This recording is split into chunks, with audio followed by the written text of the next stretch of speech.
Hi everyone, and welcome to Flying Changes Show. I am thrilled today to welcome Natalie Alexander of NMA Fitness. Hi Natalie.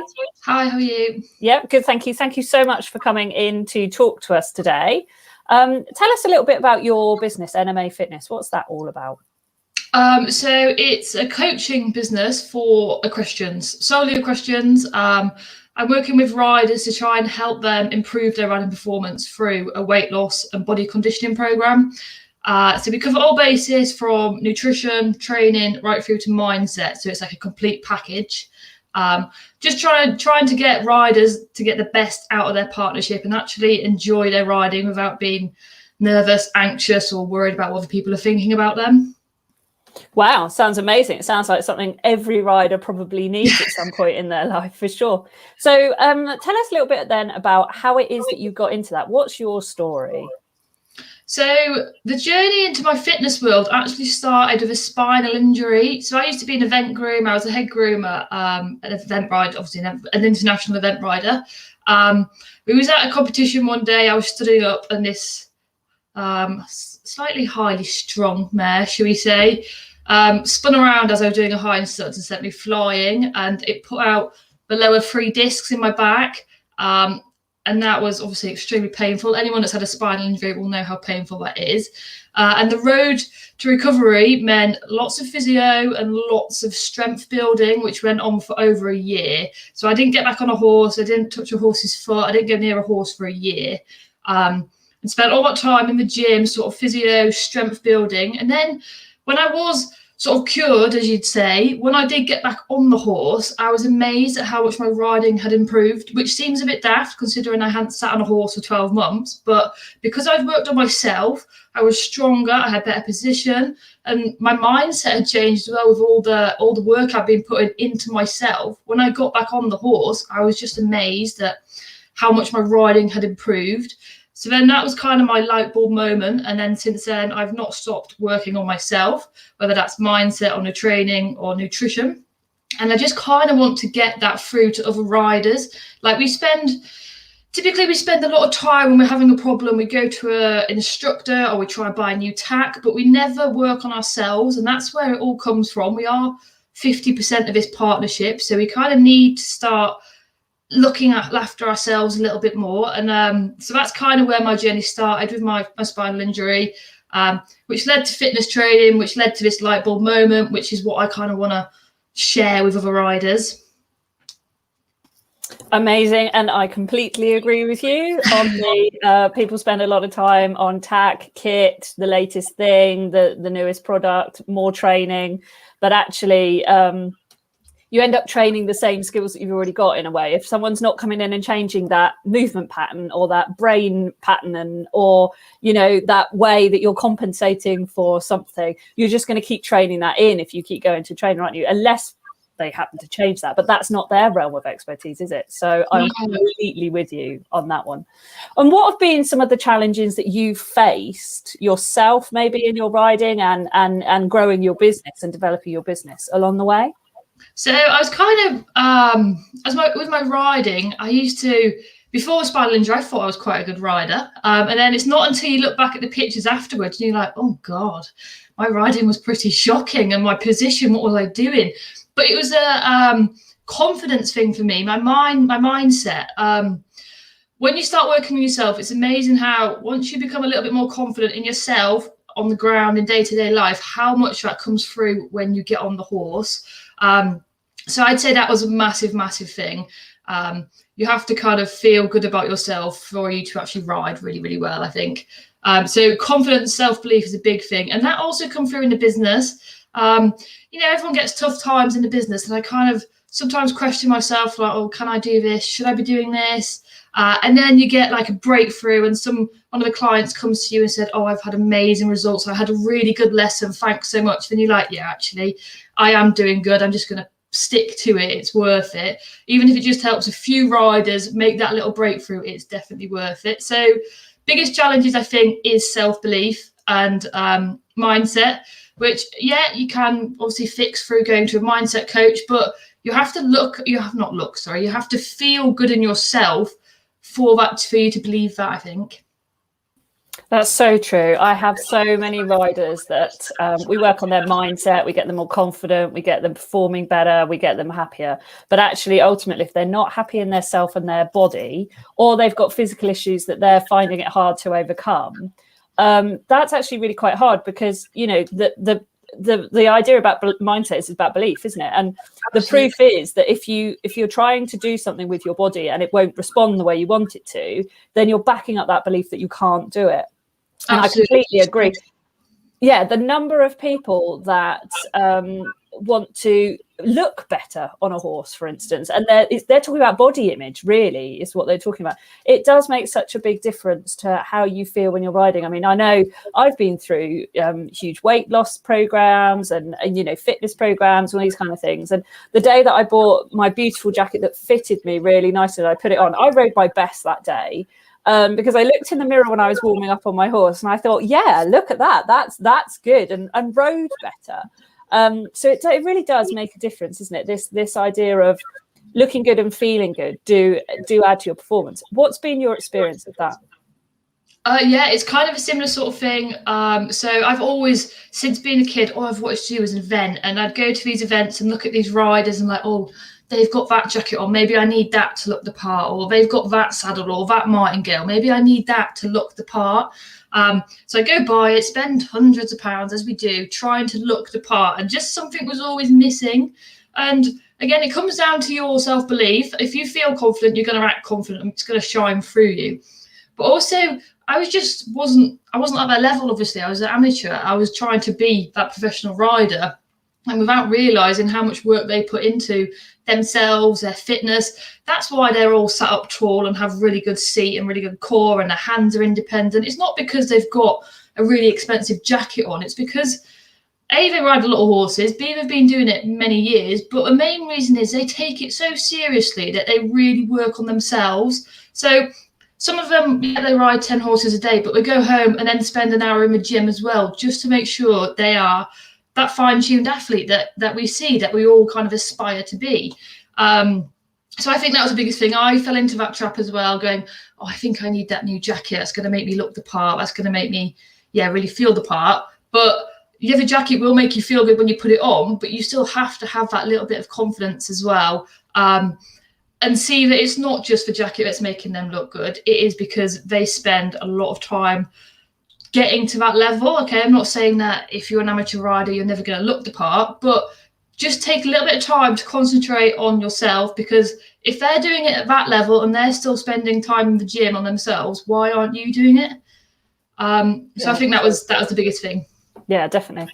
I was having a lesson the other day, and my instructor turned around and she said, do you know what the difference between an amateur rider and a professional rider is? And I went, yeah, I could tell you lots of differences. Why? And she said, no, I mean physically. And I said, well, obviously amateur riders aren't as physically capable because they're not doing it all the time, not because they're not capable, but they're not. She said, no, do you know the difference? I was reading an article and it said amateur riders use their I don't know which muscles it is, but the non-core muscles, so they can hold and pull and do things like that. But a pro rider naturally just uses their core, because if they're riding 10 horses a day, they'd be knackered if they actually use the fast twitch muscles, or which I don't know which it is, but basically the non-core muscles. So the pro riders have got incredible cores because they have to, because that's the part of them they really, really need to use. And I thought that was really interesting, this sort of actual physical difference as well between the type and the amount of training, and how we cannot compare ourselves, but we can help ourselves towards that sort of thing. And is that the kind of thing that you work with a lot? Yeah, absolutely. So because I only work with riders now, specialise in riders, all of the training is around just improving the riding, okay? It's all the exercises around the muscles that we need to focus on that will help us improve in the saddle. There's no point me telling the riders to go do loads of bicep curls, because we don't really use our biceps, do we? It's all about the core, the seat, your glutes, everything that just improves the riding. So it's purely focused on improving riding performance through targeting the muscles we need, because also riders don't tend to have a lot of spare time. Like if we're working full time, we've got horses to do, we've got family, you don't have time to do really long workouts. So the workouts you do have to be really focused on the muscles we need to improve, otherwise you're just wasting your time. So yeah, a lot of the work, all of the work is done on improving them muscles that we need. There's no point, as I said, doing bicep curls because we don't need them. Awesome. Okay. So I want to know, I'm always interested in, the learning that people have had along the way and how they've changed that. And obviously you've got this great mindset about you learn and you move on from it. So what has been your biggest learning that you've actually changed into your greatest asset on in your business and in your time doing what you do? I think that's probably been this year that I've realized this and been really working on it, is you can't control, there's a lot of things in life that happen that you can't control, but you can control how you react to it. And then if you get all flustered and start reacting emotionally, that's when things go wrong, whether that's in business, in diet, just in life in general. So that's kind of what I teach to riders as well. If they have a bad day in their diet, don't react to it emotionally. You can control it. So next week, learn from it, move on. So it's just about learning from mistakes and controlling how you react to them rather than focusing on the things you can't control. So if you're getting a warm-up ring and there's someone's horses being wild and upsetting yours, you can't control that. But what you can control is how you react to it. And that is the same for everything in life, I think. So just managing how I control my emotions, I think, is a big thing. So I'm not wasting my energy getting caught up on things that I can't make a difference about. There's no point worrying about things. I think I saw a quote somewhere the other day, actually. It said, if it's not going to affect you in 5 years, don't waste 5 minutes worrying about it. So I think that is moving on and not being emotional. That is such a great quote. And obviously we've all had a somewhat turbulent year. And what have you discovered from this last year? What have you learned and how have you turned that around then to be a success? So I think this year obviously has been horrendous for some people, but also it's made people kind of wake up and realize their priorities and what's really important in life. It's health, the loved ones, and doing things that make you happy rather than focusing on other things. So for me, a lot of people have said, oh, it's lockdown, I can't be bothered. But the ones that have stepped up and used this time where they have been sat at home to improve themselves has been massive. Like the riders that have done that are the ones that are really dedicated. So I think the lockdown has kind of taught me, again, what's important in life. It really does boil down to a few simple things: your health, your loved ones, and doing what makes you happy. And obviously what I'm doing, I like to teach what I preach. So I look after myself. So my health's up there. Spending time with loved ones, that has been taken away from us, but we can FaceTime, thank God for Zoom. So making sure I connect with people like that, but also just doing what makes me happy. And I've really realized that seeing riders come on and grow from the work that I'm teaching them really makes me happy, which has made me kind of which makes you push through the hard days, I think. Awesome. Yeah, definitely. I think that time to reassess sometimes has been great. And I totally agree with you. The ones I think that are going to come out of this the other side are the ones that have somehow committed to it in another way. Certainly, I know for the 8 weeks that I wasn't able to even go and see my horse, I went into fitness mode like crazy because I thought, well, if I can't ride, I'm going to have to somehow do this now. And we never envisaged this going on for this long. And obviously I could then see him after 8 weeks. But, I think a lot of people, it's focusing on what you can do rather than what you can't, isn't it? It's focusing on, okay, so you can't do that. And that's horrid and that's shit. And that, you can have a tantrum about it. And that's, fine, perfectly all right to do that. And then what? Are you going to stay stuck in that or are you going to move forward?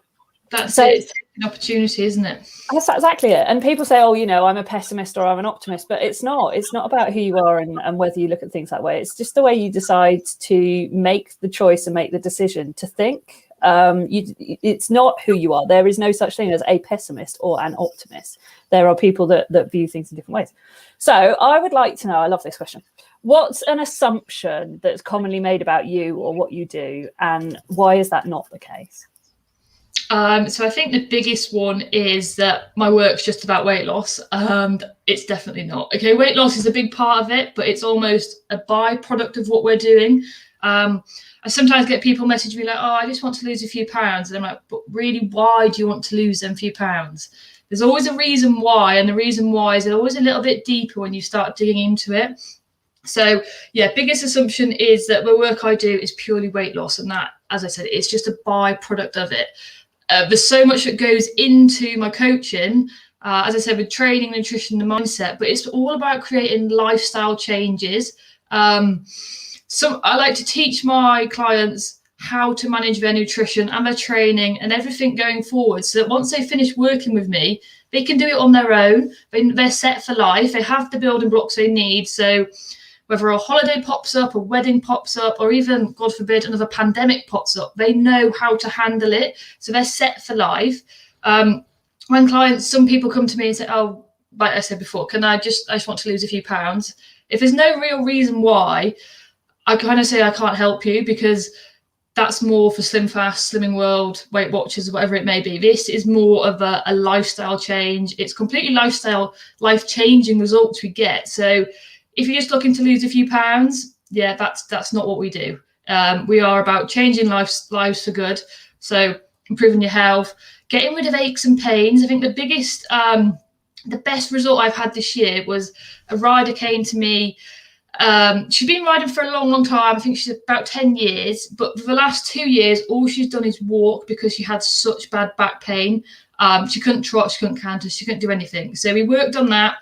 And after 12 weeks, she was cantering again. And then she messaged me just a few months ago saying that I've been to my first competition. I've been to my first training. It was before Christmas, before we all got shut down. So yeah, a few months ago. So she's gone from just walking on the horse, not being able to do anything else because it hurts so much, to going back out to riding clubs. Yeah, it's low level stuff, but she's back out there. She never thought she'd be able to do it again. So yeah, to just nip that assumption that this is a weight loss program in the bud, it's definitely not. We do so much more than that. It's about changing lives for good. Amazing. And you're clearly really passionate about it. So what is it that fuels that passion for you? I think it's because the changes I made in myself, I really, really want other riders to make that breakthrough. Like, stop wasting money on lessons for now and fancy tack for now. Yeah, you can come back to them. You do need them. I'm not saying you don't have to have lessons, but work on yourself first, because you are capped at your abilities, and your abilities are capped at your body's capabilities. So if you're in a lesson and the instructor's shouting at you, add more legs, sit up, stop wobbling around, whatever it may be, and you're trying your best, but you just can't do it, you might as well stop paying him to shout at you because you can't implement what he's telling you. Go away, work on yourself, and then come back to it. That's what I did. I was spending hundreds on lessons as well. So that's one reason I want people to make that breakthrough, that work on yourselves and your riding will improve. You don't need to waste hundreds on lessons at the moment. Save that for in the future.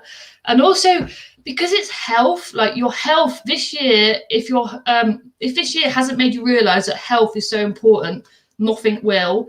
But it's not just about weight loss and looking good in the mirror. It is about long-term health. Like, we want to be here as long as possible, don't we? And riding our horses as long as possible. Like, there was an article popped up about the 89-year-old woman that still rides out race horses. I want to be that woman. I want my clients to be that woman.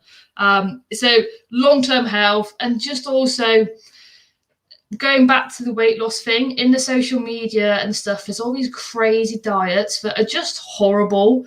Like, you don't need to eat 600 calories a day. You're not a 3-year-old child. You don't need to put yourself through that suffering. You can lose weight, keep progress while still having the odd glass of wine or a pizza. You don't have to sort of punish yourselves with food.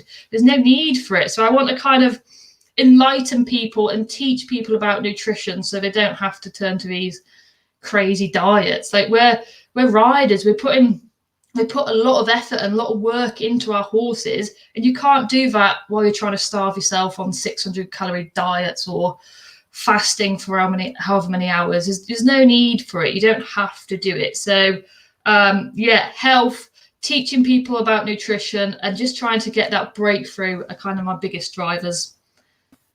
They sound pretty big to me. They're incredible. And I totally agree with you. There is nothing better than having helped people to discover something that makes them really, really happy. And, you know, like you, like me, we work with predominantly what I call the professional amateurs, which are the people who aren't professional riders necessarily. I might work with a few of them, but who actually want to put everything into enjoying this hobby that they work really hard to pay for, to be able to go and do. And, I think people are now becoming much better at realizing, like you said, it's 50% of the partnership. It is about the whole story. You can't perform at your best unless your mind, your body, and your horse are all working together the right way.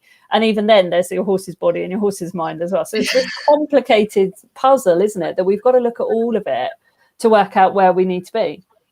So Absolutely. You've obviously been on an incredible journey to get to where you are now, to do what you're doing, to have gotten to the point where you're at, from just looking at equestrians and things like that and really niching in.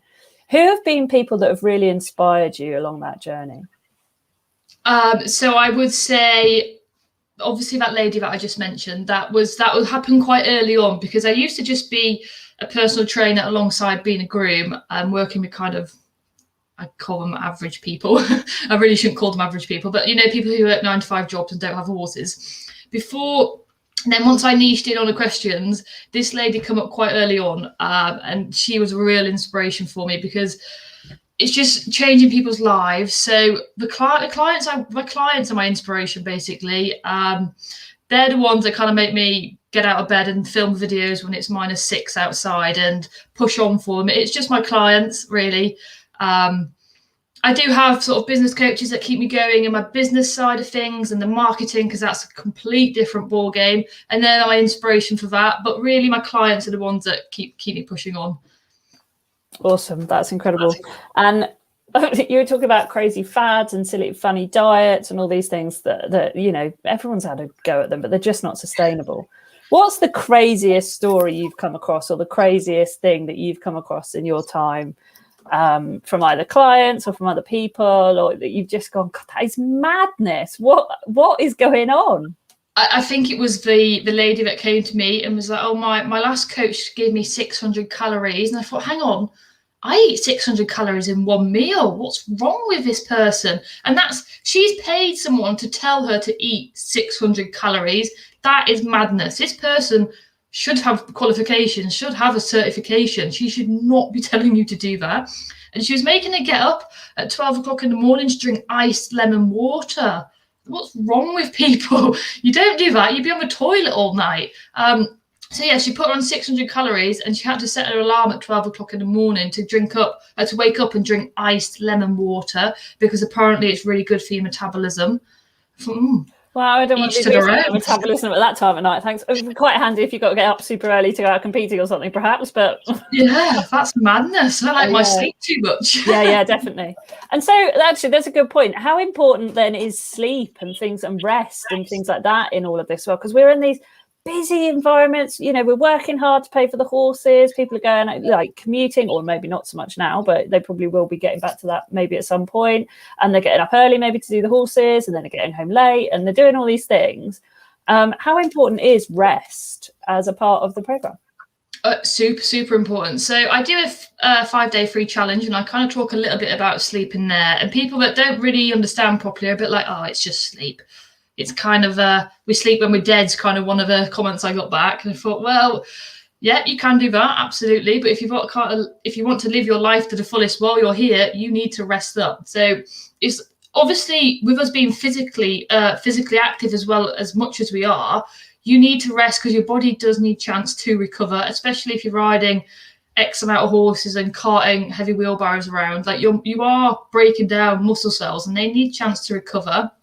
So you need to be getting at least 7 to 9 hours sleep. And if you're not, that is going to have a knock-on effect on your weight, on your mood, on your mindset, on your training, on everything. Like, do not underestimate sleep and rest. Hydration, sleep are the biggest things that everyone overlooks. They kind of look for the next best thing, which is usually a fad diet, and just without realizing that actually drink 3 liters of water, get 7 to 9 hours sleep. That alone will make a massive difference. Your body needs to recover.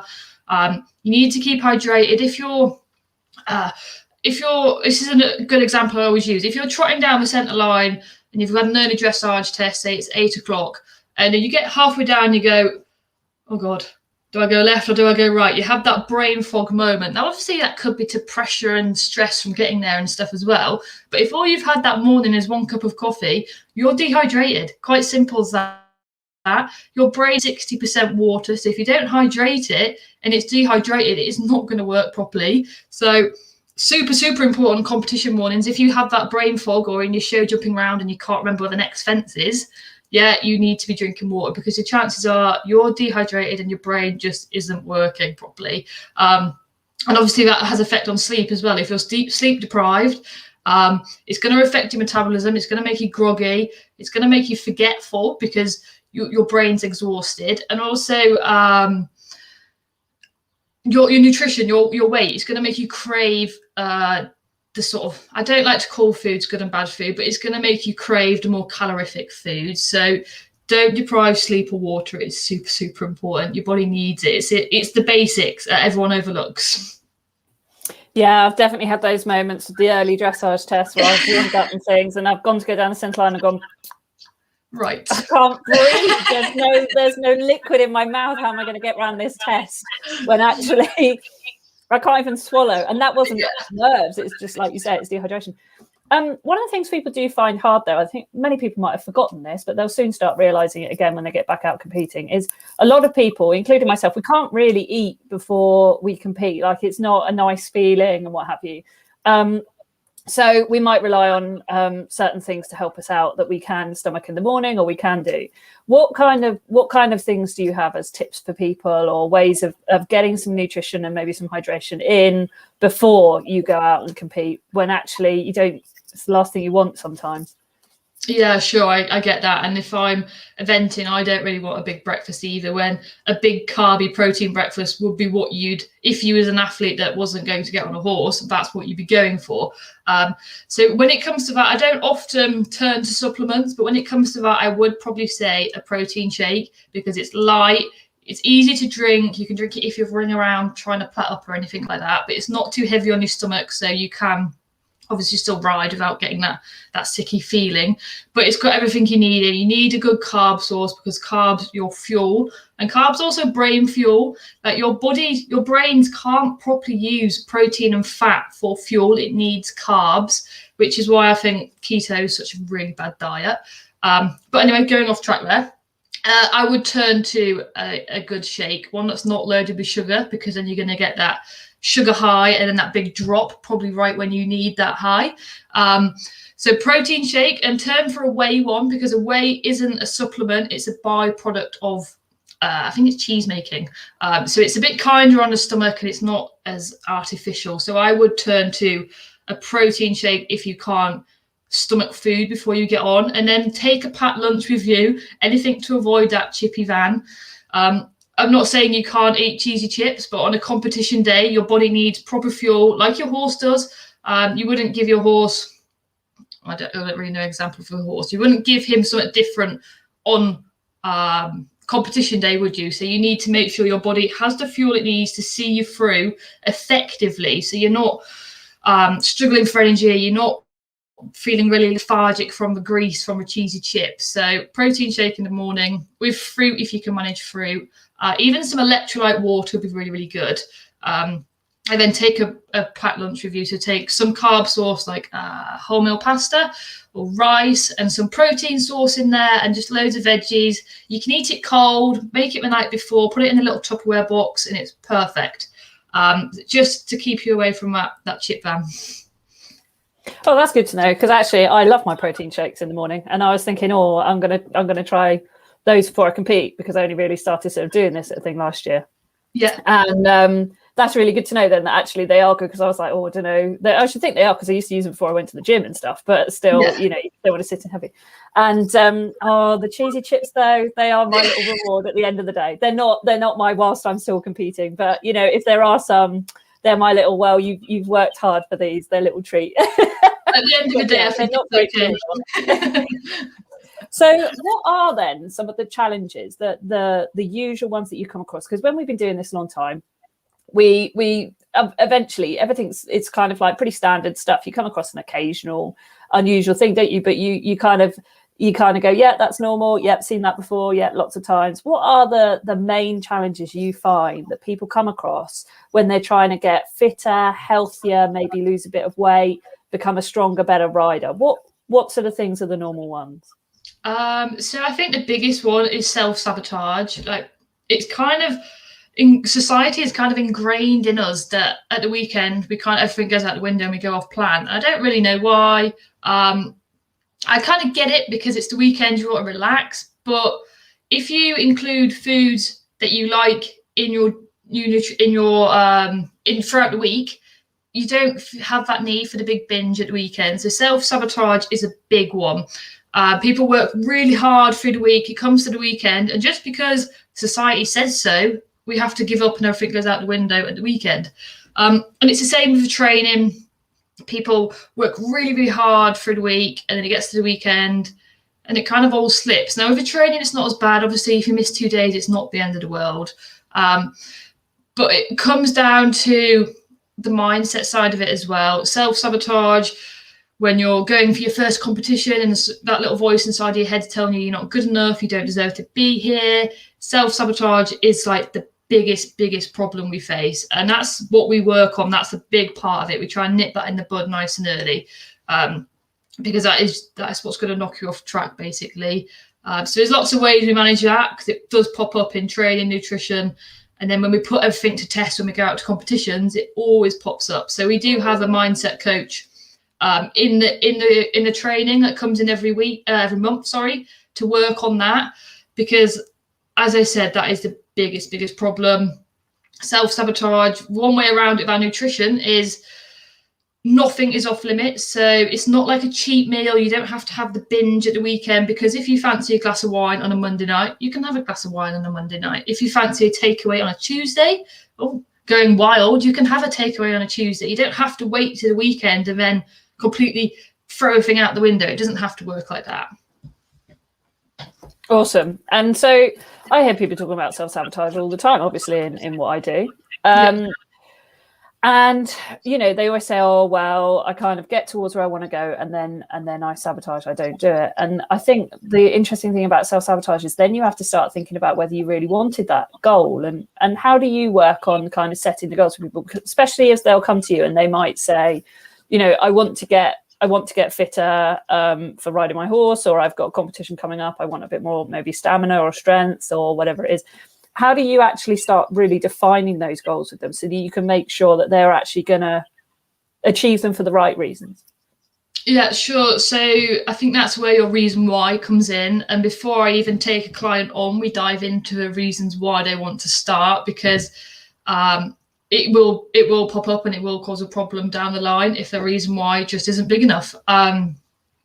So we set goals that are obviously realistic, and we reassess the goals all the time. So every week we're reassessing weight goals, every month we're reassessing the long-term goals, and just really diving into the reason why. Because at the end of the day, if you sign up and I just want to get back into my size 10 jeans, that reason why isn't strong enough. So when life gets tough and something pops up, that reason why isn't strong enough to keep you on track and keep you pushing for it. It has to be a really good reason. So again, going back to that lady that went from walking to competing, her reason why was so strong.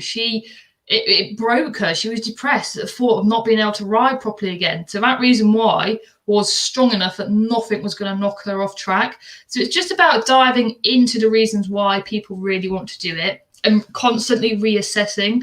Like, people don't sign up for me. It's a 12-week program minimum. People don't sign up to me and then we just have that one goal and we stick to it. We reassess it all the time to make sure it's still really important, still got a really good reason why, and something that's going to see them through the tough days. Yeah, so true. It is so true, isn't it? Make your goal so big that the challenges to get there seem small.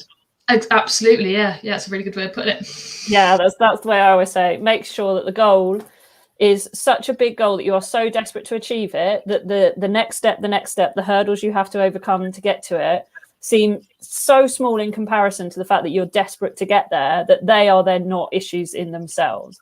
But when we set a goal and we don't set it high enough, guaranteed you won't pick it. But if you set a goal and then you set it a bit higher, you'll hit the one you really wanted. Like, that is just psychology, isn't it? That it doesn't matter whatever goal you set, you're never quite going to hit it. So set it a bit higher and then you will. That's it. And it's also seeing the challenges that you face getting there, rather than seeing it as a challenge. You're going, oh, give up, it's just a challenge. See it as something to learn from. Like, we all learn from challenges. There's challenges all through life, no matter what it is. And if you see it as a challenge, you're going to get stuck in a rut. But if you go, okay, this is pretty tough, but what can I learn from it?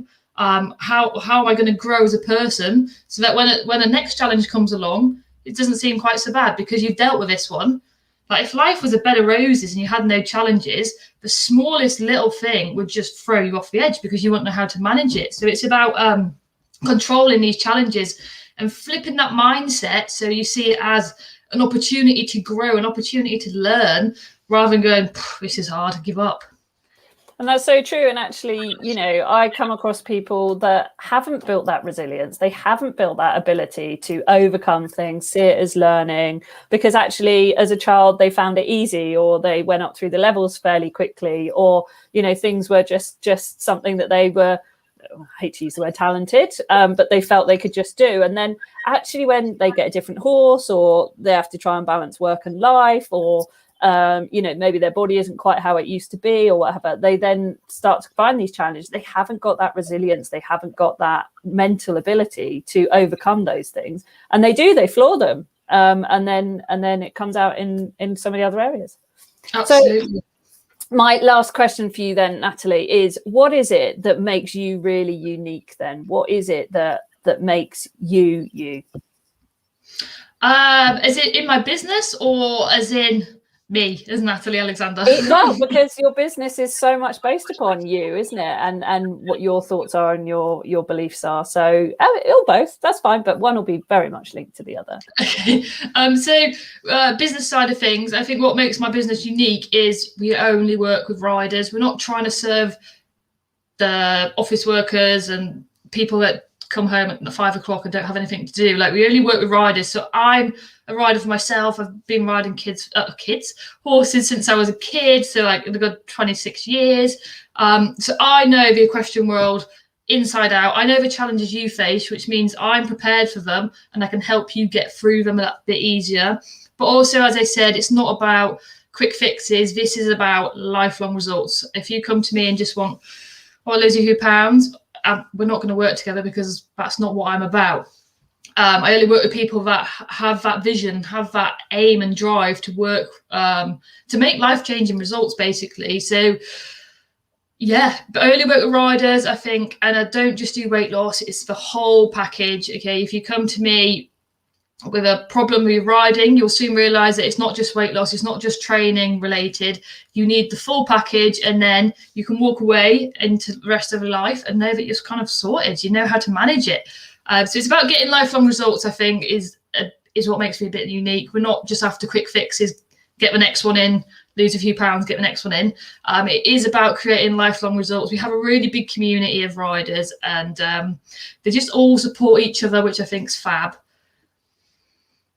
Awesome. And what makes you unique then? What is it that makes you Natalie Alexander? I think it's I don't really know if that's quite a tough question. No one's asked me that before. I think it's just my drive. Everyone always says, oh, you're really, really driven, but I think that comes down to my reason why and my passion. Really, really positive person, sort of never down in the dumps.